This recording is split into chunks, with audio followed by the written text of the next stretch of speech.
Well, hello. Welcome back to another installment of Let's Play the Talos Principle. Last time we finished, I believe it was World B Hub 2. Maybe it was Hub 1. It's been a few days since I played it, so I don't quite recall. But we unlocked, I believe it was the all the sigils for the first level of the tower. Now, I thought I was going to visit the tower and try to see what's in there. I decided against that, mainly just because I want to keep my Let's Play series in order, you know. So that's what we're going to do. We're going to continue playing, I believe, as I said, it will now be Hub 3. Welcome, Dutch. You were first this time. Good. I never can seem to be the first in your stream. There's always somebody before me. And hello, Jade. Welcome. Good to see you. Good to see both of you. So let's see, we did finish Hub 1 in World B. Oh yeah, so then I was a little bit mistaken. We didn't finish Hub 2. We just started with Hub 1. Alright, let's not waste any time. Let's get right into it. And as always, there's a overworld to explore. Oh, now it's dark. That's cool. Let's run over and grab the time capsule first.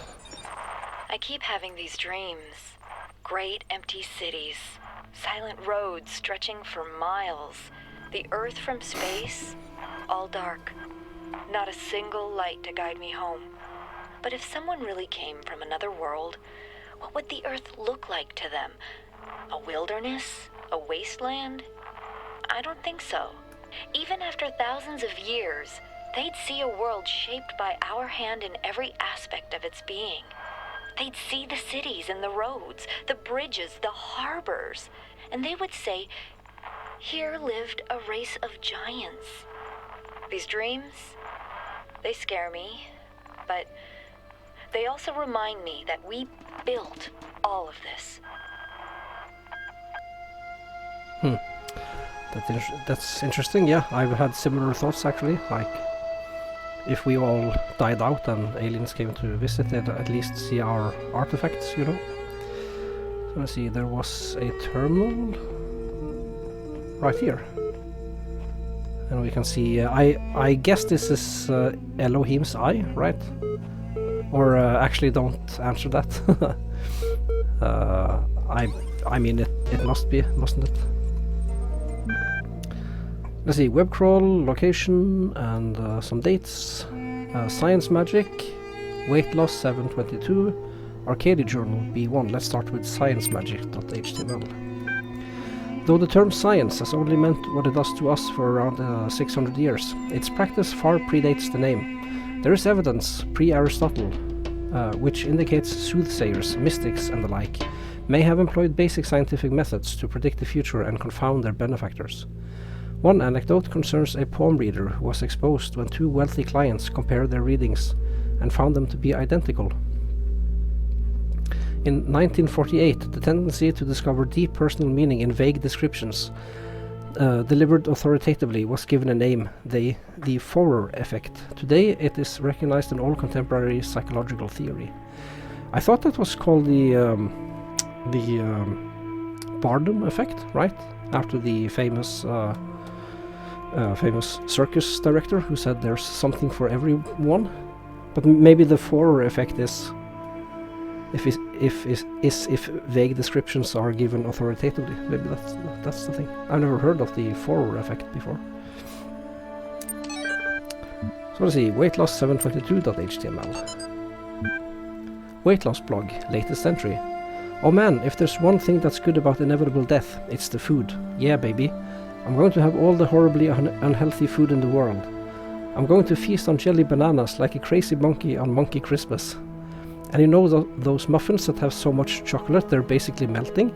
That's gonna be my breakfast. Oh, that sounds disgusting. And burgers for lunch. I'm gonna have burgers so greasy you could use them to lubricate a whole factory. Triple bacon burgers with double cheese and extra onions and mayonnaise and ketchup and mustard and big fat juicy patties. And then oily, thick pizza with spicy salami and barbecue sauce and olives and jalapenos and sour cream. Food coma, here I come, oh Jesus Christ.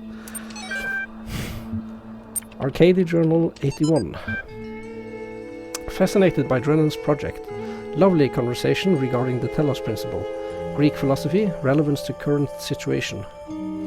Suggested naming project Talos. Drennan refused, but name seems to have caught on with the team. Tens of thousands of files coming in every hour. Our whole history. Okay, interesting.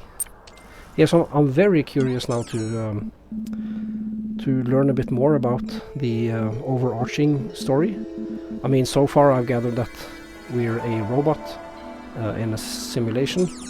That seems to be obvious, but yeah, we don't know. I mean, I'm guessing we are in the future, and either humanity has died out or we've moved to another planet, and there are computers left on Earth running these simulations. But that's as far as I can gather. Ah, and we have a paint bucket. So I'm guessing there's nothing too much more to these other than they're maybe a collectible. So let's select a message.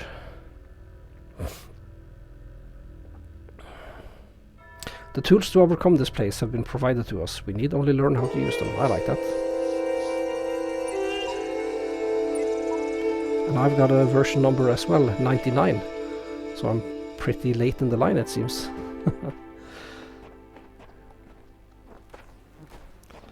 Yeah, the plot is thickening.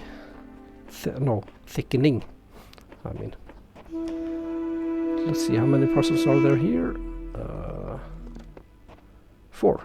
Good. And a star also. Alright, first puzzle. Moonshot. And these levels are all pretty dark. I hope that doesn't mess up anything. And we have these fans who jump here. Okay, so we'll get lifted a bit in the air. And I presume we can also put things on the fans, right?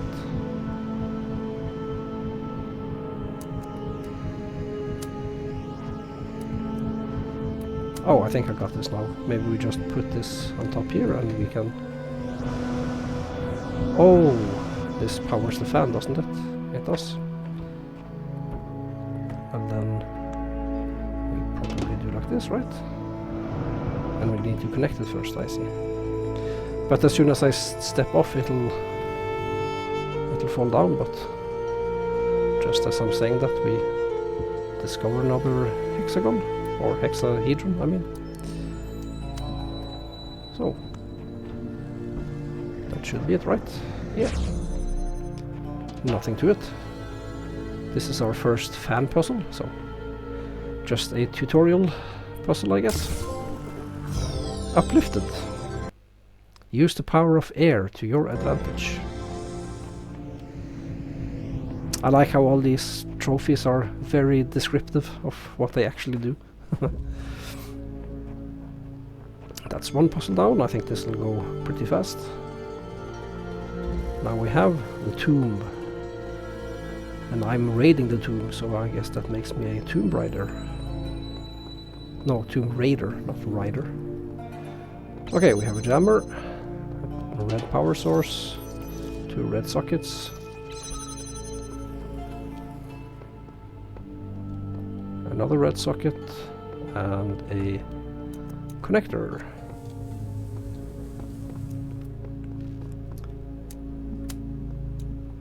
Let's see, let's go forward. Another connector and the sigil. Okay. So we have a couple of walls here blocking our line of sight. I'm guessing that's gonna be a problem. But let's see. Actually, now we can bring the jammer with us. No, we cannot bring the jammer with us.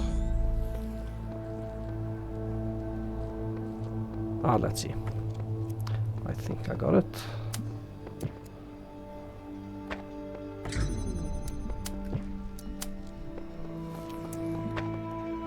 Oh, damn it. Yeah, connector, socket, socket, power source. There we go. Now I can get back outside, and I can have the jammer to open the very last door. There we go. Although I don't think I needed to open the door since the gate opened anyway. Alright. 2 out of 4. Halfway done. This was a short hub, it seems. At least if the last 2 puzzles aren't too hard.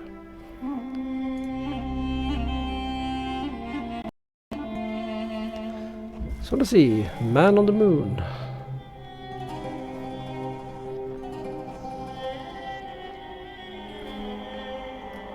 Take fan. Oh, we can also bring these along. Alright, I see.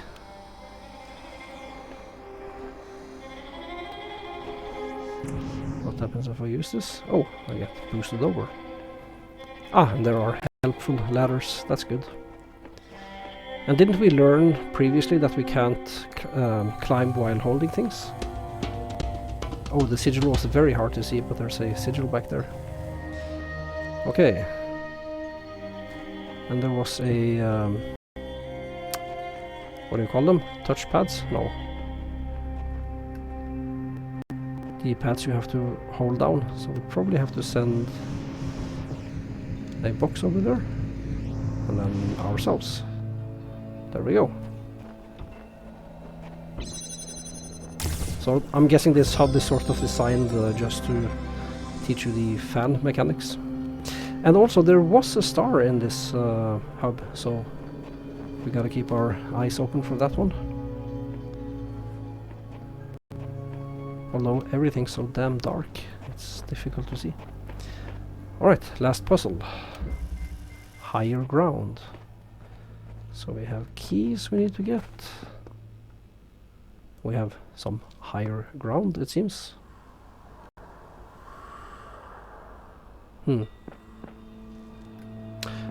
This is the first time I think we've seen a barrier like this inside the puzzle. You know, the type of barrier that separate puzzles. I mean, that's just to stop us from bringing tools inside, right? So let's see, we have 2 jammers. Can we actually jam these? We probably can't. No, that's the clue with this puzzle. I think I want to jam that just for a little bit to mess up their timings. That seems like a good idea. That way I can dodge them later. Which I probably will have to. Let's see. Yeah, let's just jam that one for fun. Can we jam anything else from here? Yeah, let's jam that barrier. Why not? Or maybe this one. Well, we'll learn a bit more about this puzzle when we go into it. So let's see, what do we have?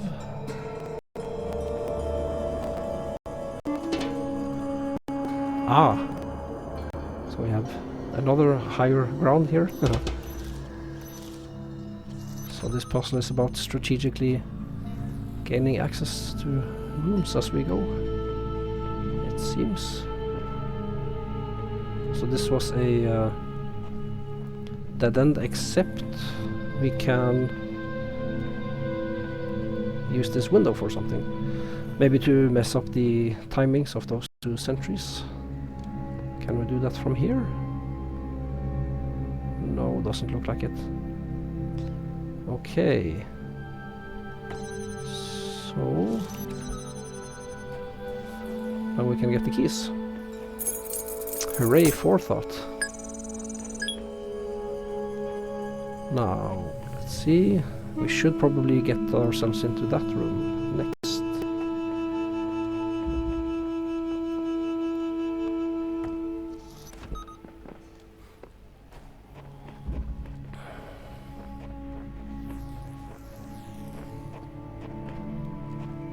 Ah yes, here's the door.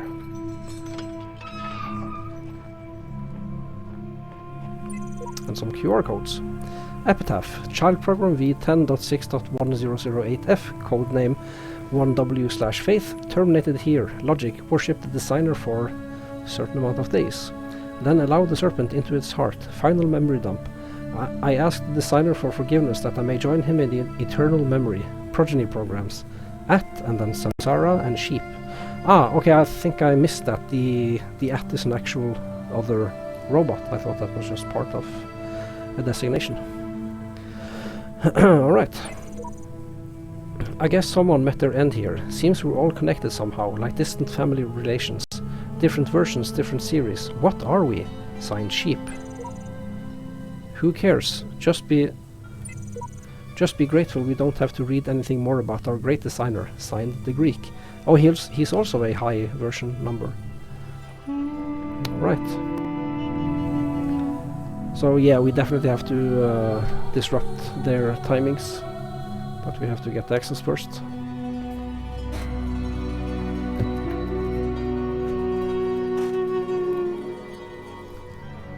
So let's see.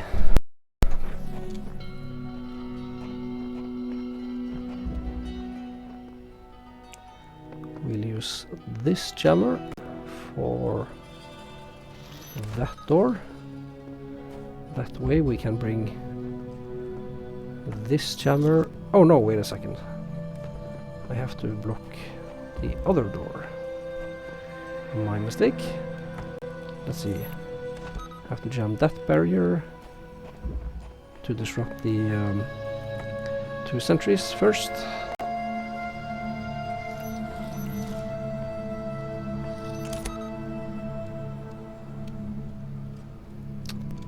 That should be enough, I'm guessing. And now we should... No, we're bringing this one inside, so we should just park it here. Go back. And let's see, jam this barrier. There we go.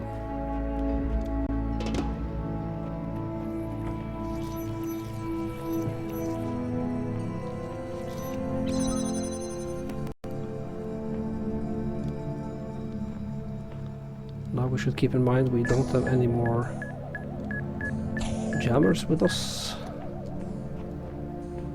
And again, hooray forethought, we disrupted their timings as well. Alright, so we have a final barrier to disable.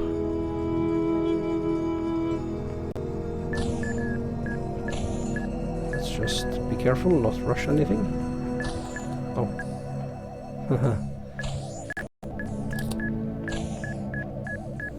Let's see now.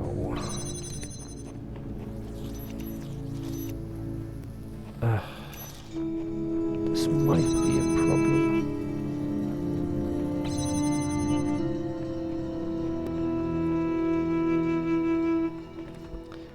Now let's see, we have 3 jammers. We need to open 1, 2. Yeah, we need this barrier as well, so we're missing a jammer. I knew all the puzzles in this hub couldn't be easy. But let's see, this one is probably not too hard. We just have to think a little bit.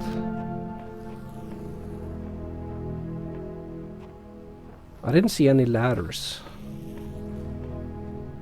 So... And I think we only found 3 jammers, right? 2 outside and 1 inside.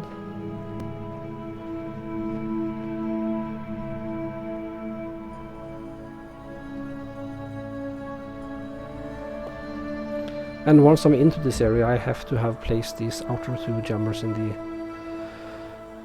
the correct position.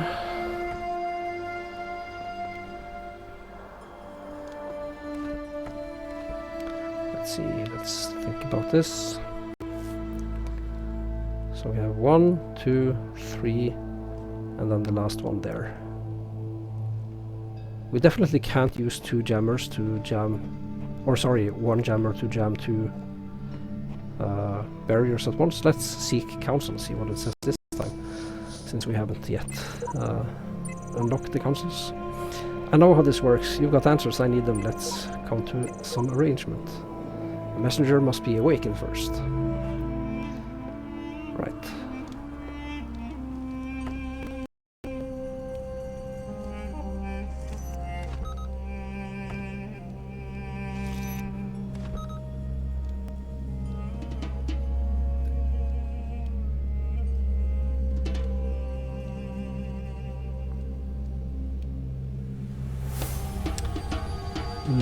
This was a difficult one.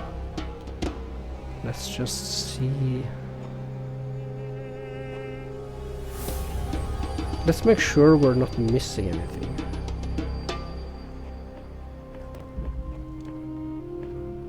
It would be a little bit stupid if we try to solve this with one less item than we actually do need. Maybe there is a fourth jammer hidden somewhere. I somehow doubt it, because I don't know, it seems like there's something we're supposed to learn from this puzzle, you know? Kind of like a lot of the puzzles so far.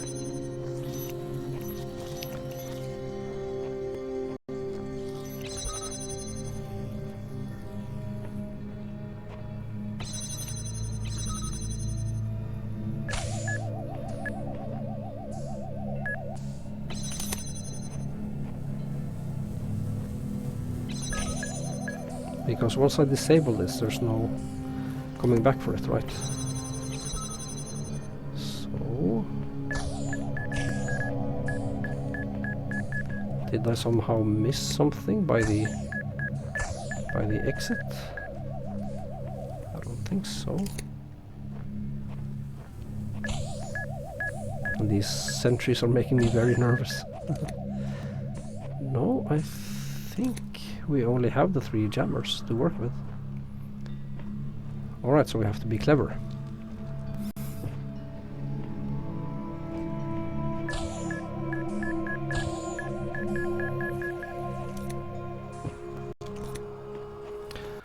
Just give me a second, I want to see if there's some options for always run. I think I looked for that another time, didn't I?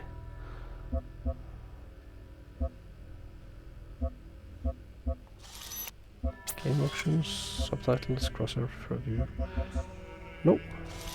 Wait, player speed, fast. Ah. I still have to hold the button to sprint, but that's okay.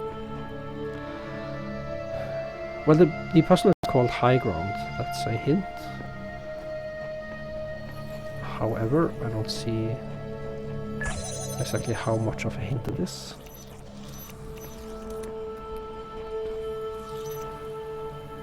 So it makes sense that I'm using the outer jammers to open the first 2 doors, right? Because then I can bring my last jammer with me as far inside as I can.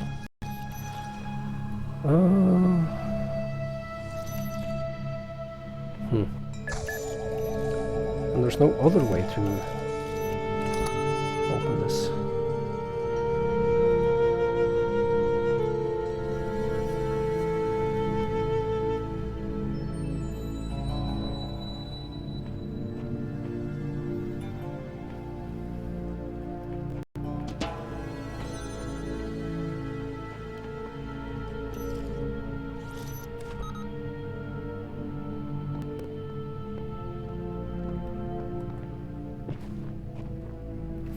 Wait, I can almost jump to that.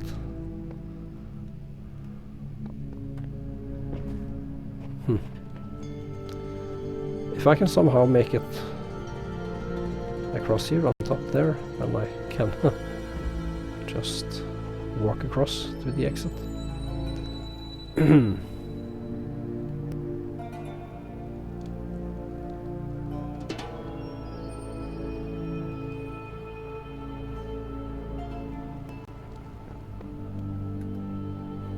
Now, if I could just bring one jammer with me inside, which I obviously can't, then that would solve the puzzle, because I could just alternate between one of the jammers and bring all the jammers inside and get the sigil. but I can't do that, so... Damn, this is a really tricky one.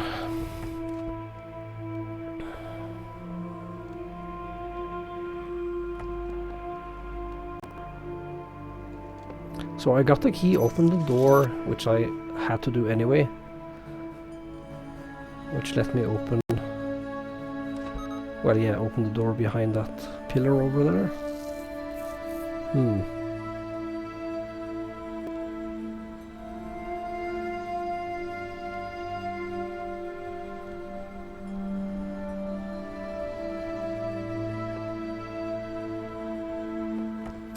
I'm a little bit stumped.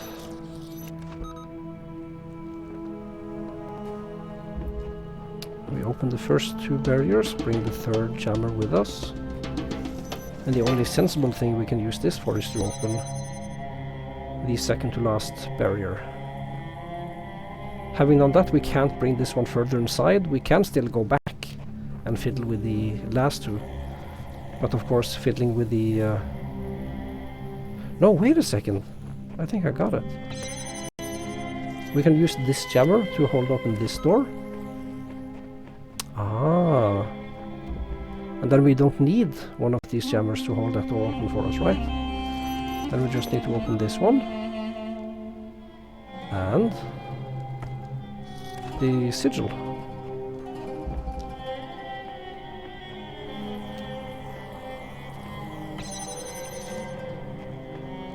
Alright.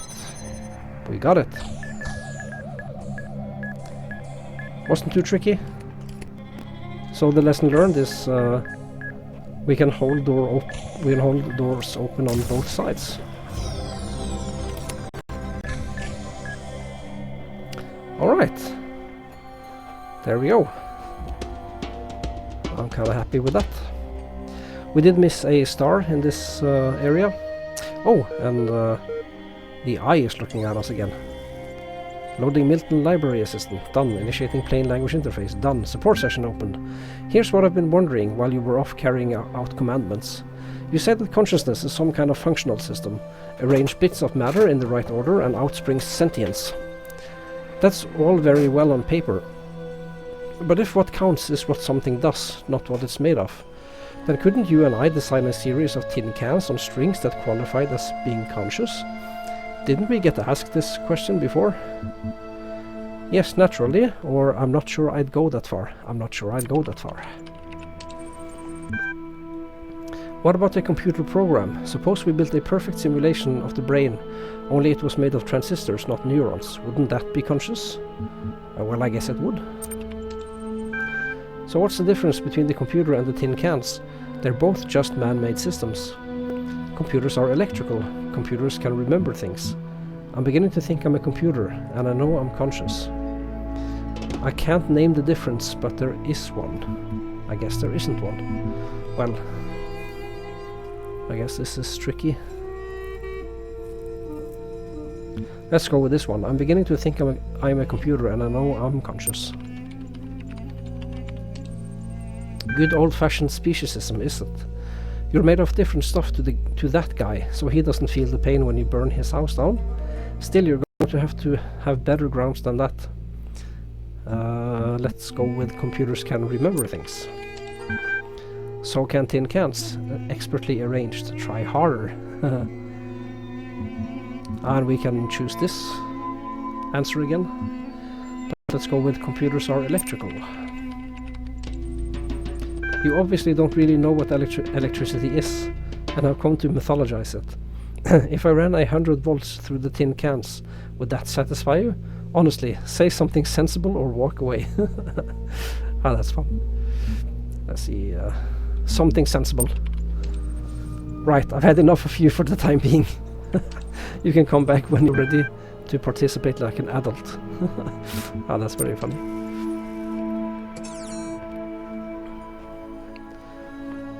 Right.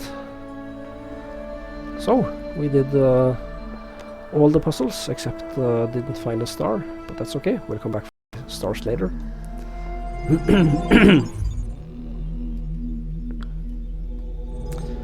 Right, and I think I will call it an episode here. This has been Let's Play the Talos Principle. We finished Hub 2 in World B. Was kind of short. We struggled a little bit on one puzzle, but it wasn't too bad. So, yeah. Thanks for watching, and I will see you later. Bye bye.